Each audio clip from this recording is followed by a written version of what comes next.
So just want to welcome everybody. First off, this is our first Grow More webinar. We've been putting out a lot of content and speaking to a lot of people about exactly what they want to see in the mushroom cultivation space and exactly what they want to grow and what they want to learn. So we've really designed some stuff to help complete beginners to get to growing gourmet mushrooms in like their spare room, a closet, anywhere that you can possibly fit 1 or 2 blocks, which is literally 1 square foot. And we've turned this into income for lots of other farmers. And we'll get to how we do that exactly, because we're more of a supplier in the specialty mushroom space than really anything else. So we are support of other farms. And that's what ended up leading to the birth of 10 Mile Mushrooms, the birth of grow kits, of substrate production, and all of the above. And we'll go through what all of that really is just here in a minute. So what if everything you've been told about farming is wrong? You know, the traditional croppers, they have their way of doing things. And in the specialty field, there are certain aspects of this that make it extremely different and extremely more profitable on a smaller scale. So let's get into it.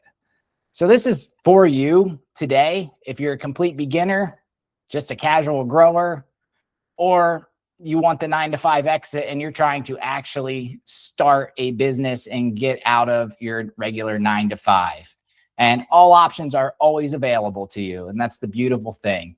Starting the requirements for starting a farm or starting a grow are small. They're tiny. You may have seen some of our posts where we like to preach about $1,000 a year makes you a certified farm according to the USDA. And that's a beautiful thing because that unlocks a whole bunch of potential for folks who are looking to get into the world of agriculture or just small scale specialty mushroom growing in general. It's a low barrier.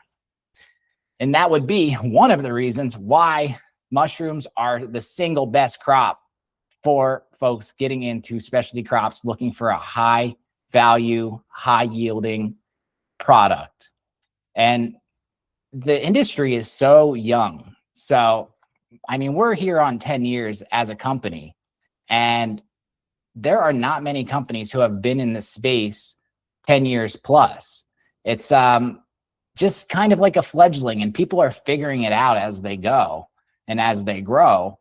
And there's just so many folks who get into it. They try to do the whole thing. And I think they kind of don't get to the point where they can really talk about it. I mean, obviously you guys heard about it, but how many folks do you really know who are doing it and who are growing at home, doing something different and providing for their community in a space that's, you know, the size of a closet? It's almost unheard of. And that's why people aren't talking about it. So big ag, big food, they've got their stories, and these are what prevent us from getting into the industry, that prevent us from believing that there's potential out there. And if anything's been proven in our story, it's that there certainly is. We started with $300 and it was off to the farmer's market, and that's where we got. And so one thing that I love to tell people is that chocolate itself costs more per pound than a specialty gourmet food product does. So people think, oh, these mushrooms, they're whatever, they're gourmet. You go to a food store and you actually look at the price per ounce and work it out to the price per pound. All of that junk food is more expensive than what these beautiful mushrooms that are extremely healthy do for you. So how do we rise above? We have to figure out a way to get started, right? We have to figure out a way to step into the field with something that we feel comfortable with, something that's simple, straightforward. And like I said, there's so many ways to grow on logs, on straw, on blocks like we create. And your path to the first harvest is literally the best solution for you. If you have some land, plug spawn and logs may be the way to go. But if you're looking to do this on a consistent basis, have some consistency in your grows, there's definitely better ways to go about it. It's fun to be a hobbyist. It's fun to just kind of mess around and play with everything. But with that being said, there are also better ways to go about it. So stay till the end. We have something really cool that we're offering for all of the folks in this room. We'll get to that later, but we're not going to offer it again. And it's our first time connecting with folks in this webinar in this way. So we're really grateful for you being here. So what we've built as 10 Mile Mushrooms, as I said, we started with $300. We started with nothing. And it was just a funny turn of events as to what happened and what ended up leading us down this road. So as I said, we started out with farmers markets. I mean, we were just doing 5 to 7 markets on a weekend. We started growing on straw, then we started growing on blocks, and we eventually turned into a USDA farm and started growing even more specialty products and serving them to farms across the country. So this is our farm here. As I said, we started in a basement in a small little barn. And because of this $1,000 year of farm rule, we were able to access grants, loans that we would have never been able to access prior. And here we are. We were able 0% down, able to purchase 70 acres and put up an 8,000 square foot building to grow our project. And that was all zero down with no credit, with nothing. And we're here to kind of spread the word on that, because wouldn't be in my position if that were not the case. So, and that's one of those things that people aren't talking about. I mean, there's value out there. There's grants, there's loans, there's all kinds of things to get you to where you need to be. But obviously, the best thing you can do to get started is to build a foundation, build a system around it. And systems make or break farms. And that's what I've seen over the last couple of years, because the folks who have systems in place, they're still in business and they're still doing the thing. And so that's kind of how I got here. I had some serious personal issues in my early 20s. I was an addict. I had, like I said, nothing to start. And this opportunity of agriculture was just beautiful for me. So 5 years ago, before this building was up, I didn't know any of this was possible. And it's just been such a delight to share it with people and see people actually implementing things into their lives and being able to start their own little gig. I mean, it's just such a crazy thing that you can start a part-time job, eventually move it to a full-time job, or just grow in your basement and provide for your family in such a small space. It's like, that was my in for getting into mushrooms. I had access to the space and I Googled things to do with small amounts of space. And that was like my in. A mushroom growing page came up and I was like, okay, this I can work with. It's a niche product. It has, all of the ideology of something special. So I'm going to run with it. And that's exactly what happened, because I wanted out of the system. I wanted to be growing real food with real freedom and real ownership in my own life. And that's eventually what's starting to happen and has happened in so many ways. The first couple of years, it's a grind. So every path that I wanted to take required land, required money I didn't have, and it required experience I didn't have when it comes to some of the production processes in the specialty mushroom field. There are some processes that take potentially years to learn. So I was on that path and decided to move forward, and we found the land. And this is where it all started. My first grow. This was literally the first bag of mushrooms I grew. As you can see, it's on straw. We did what was called a lime tech. So this is a low tech way to grow oysters, grow some of these faster colonizing species. You take the straw, you soak it in lime and water, drain it the next day, and then you can inoculate it with what's called spawn. And we'll get to what spawn is. It's a super important part of the process and definitely one of the trickier parts of the process. In all of my first grows, failures. And I think that's the case all the way around. It's easy to feel like you don't know what you're doing once you get going, because the contamination, the green molds, the brown mold, all of it is seriously so much more aggressive than the mycelium. If you don't have your production methods down, you're losing money, you're losing time, all of those things. So I finally figured out a system and we started growing beautiful mushrooms like this on a commercial level with 10-pound blocks. They're much bigger than maybe some of the store grow kits that you may have seen. And they produce mushrooms. They produce a lot of mushrooms per block. So today we're USDA Organic certified. We are located in Snydertown, Pennsylvania, and we deal with a bunch of farms all up and down the East Coast and Midwest. Farms that are small, they're doing 50 to 100 blocks a week, and we're shipping them these blocks via pallets so they can grow the mushrooms for their local markets. So it's really a great thing to be in a central hub here where we're providing for cities all over the place. And having these folks depend on our product for their livelihoods is like, it's just an honor. It's just really an honor. So that's where we're at right now. So 3 lies that I believed personally about farming and growing food before I got started, and they held me back for years. For years, I was kind of stuck in this loop. So the first lie that this big ag and big food kind of tell us is that you need real land to grow food. If you walk into the USDA office, they're going to say, how much land do you want to purchase, to how much ag land? And we all know about the price of land right now. It's astronomical. And getting into row cropping is a whole thing in of itself. You know, you're talking hundreds of thousands of dollars, when in reality, you know, you can do small scale growing on an acre, but that's not what they're pushing. So this is a 2x2 grow room, actually the one that you see behind me. And something like this produces 4 to 8 pounds of gourmet mushrooms every week. And as you can see, it's on my desk.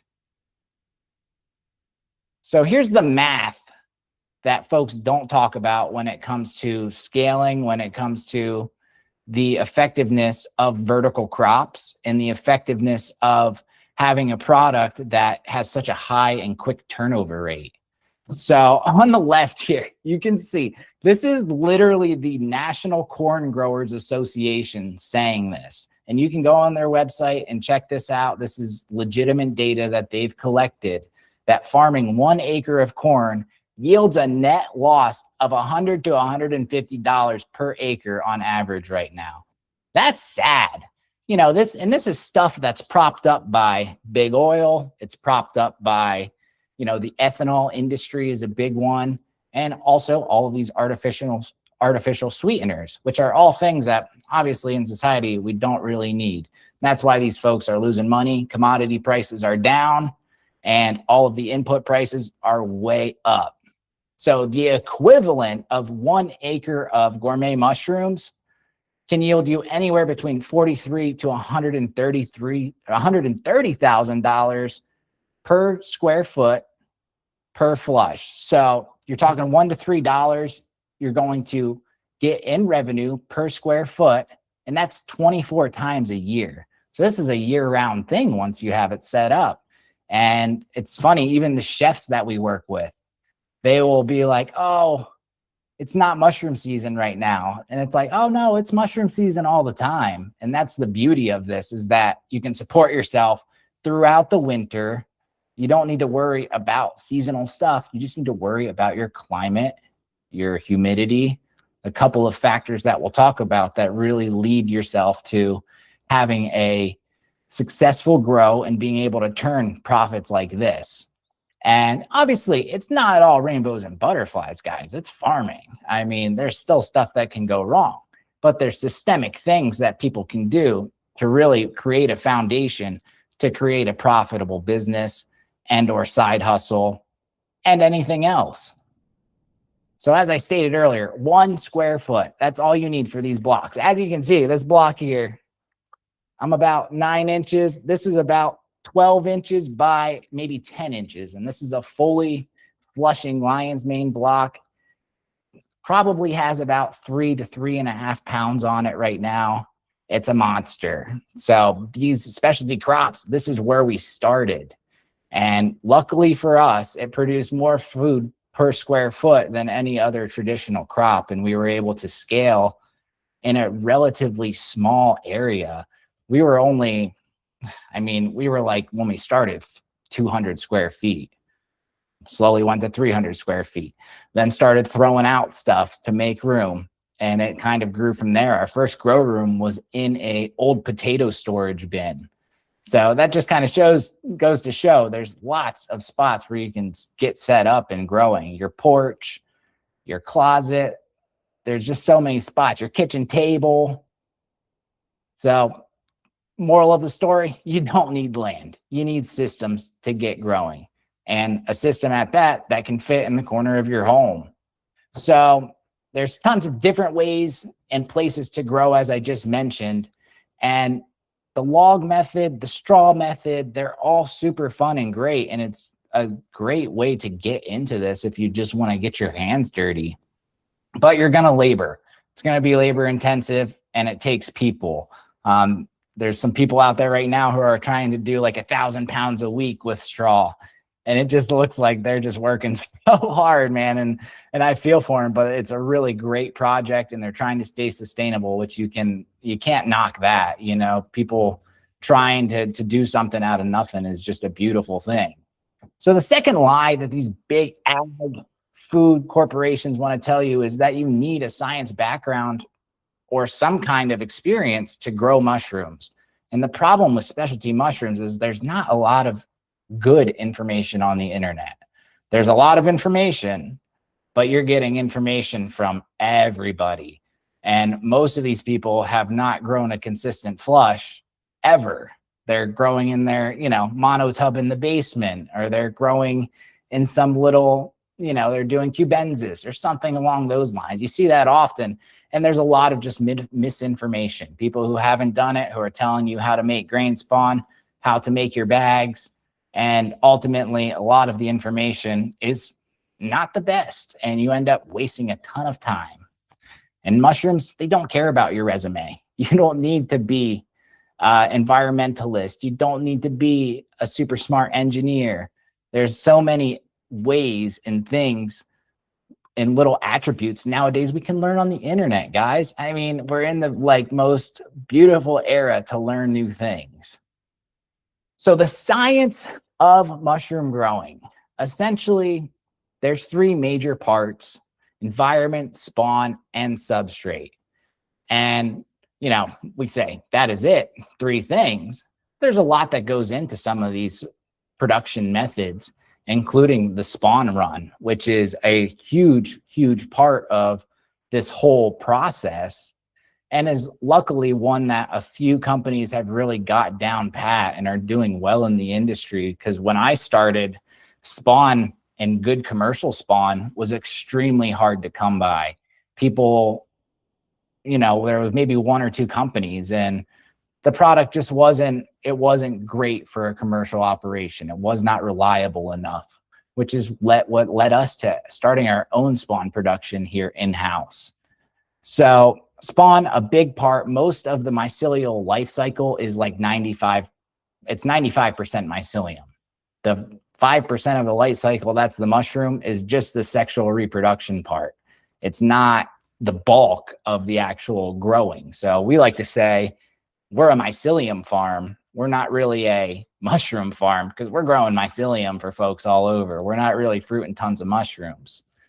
So substrate is what, and sometimes spawn will be referred to as substrate, but substrate itself is what the mushroom is going to grow off of. It's a growing medium. Usually in gourmet and commercial agriculture, we'll call the substrate the final fruiting phase. So that's going to be what your mushroom grows off of. And for us, that's soy hulls and sawdust. All of the mushrooms we're producing are wood-loving species. They want to be growing on trees, lion's mane, oysters. You'll find them growing on trees all over in the wild, like all over. Once you open your eyes, they're pretty generously spread out, I would say. So after the substrate, you have a block, essentially, like this one, that's ready to grow. And the last factor that really matters is the environment. So, as we just stated, substrate, what they grow on. This is us mixing substrate. So, this is soy hull, wood mixed together. We add an X amount of water to this, and this is what eventually we're going to pasteurize. So, we're going to put it in a steamer and we're going to kill all of the microbes or most of the microbes. Pasteurization and sterilization are actually two different things. Pasteurization is like what happens with your milk. They're only getting it up to 180 degrees. It's not really killing everything. It's not technically sterile, but it's good enough to fend off those microbes for the length of the life cycle of the milk there. And it's the same thing for us here. Oops, went back. So spawn, like I said, 95% of the process is in this phase. If you're growing oyster mushrooms or lion's mane, you're looking at, from a fruiting block, 10 to 14 days to harvest, when this spawn run process actually takes 6 to 12 weeks in many instances, because there's multiple processes that go into this before we even have this grain ready to put into that substrate. So this will get totally colonized. It will get filled up with mycelium, and then we'll take this and we'll transfer that into the substrate. And that's where the mycelium starts really taking off. And that's where eventually it'll grow off of. So the spawn run itself, it starts in a laboratory. And this is what so many people get hung up on, because they get all obsessed with the lab. And the lab is fun, don't get me wrong, but it's a great place to, you know, learn and really also take up a lot of time if you're not keen on this, because there's so many processes involved. So most of the work is done on agar plates. So what they grow, you know, bacteria out on in labs, we're using the same thing, agar. It's a seaweed powder, essentially. We add some glucose in there and we give them a little bit of nutrients, and we create these slants. It's a little tube where the mycelium is stored for long-term storage. So these slants, they last years. And from the slant, we'll take that and transfer it to an actual agar plate. From that agar plate, it gets transferred to another plate. From that plate, it gets transferred to a small grain bag. And then those small grain bags end up going into these large grain bags. So as you can see, like it's more than just one process, the spawn run. And that's why it's just so much easier to start with a foundation of growing, building, and just getting yourself right with the mushrooms first, because this is a whole nother animal. So humidity and fresh air, light and temperature, environmental factors, and those are all that you have to worry about. So this grow tent, as you can see, it manages all of those. If you're doing a grow in like a still air type of setting where it's like this, where we don't have fans running commercially, you'll have fans, you'll have intake, outtake fans, things like that. In this instance, as you can see, we just literally leave the door open, and that's enough fresh air for this.